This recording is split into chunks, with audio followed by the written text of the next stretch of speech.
In a series of coordinated search operations across the Hill and Valley districts of Manipur, security forces have successfully recovered a substantial cache of arms, ammunition and explosives. These operations, aimed at blustering area dominations in vulnerable locations, took place in the fringe areas of the Dampi Reserve Forest located in the Churachandpur district.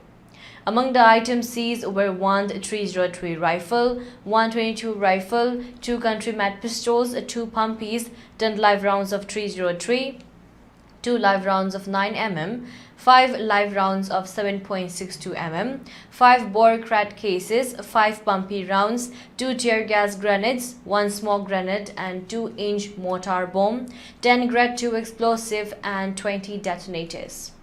The security forces have heightened their presence in this critical region to prevent the misuse of such dangerous materials.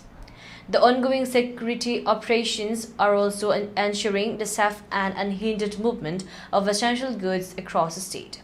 Security forces have facilitated the smooth passage of 16 vehicles carrying essential supplies along National Highway No. 2, which remains one of the key routes in the state. To safeguard these vital convoys, strict security measures are in place with security personnel stationed at vulnerable locations, especially along sensitive stretches of the highway. In addition to security checkpoints along major routes, a total of 106 Nakas checkpoints have been set up across different districts, both in the hills and the valley.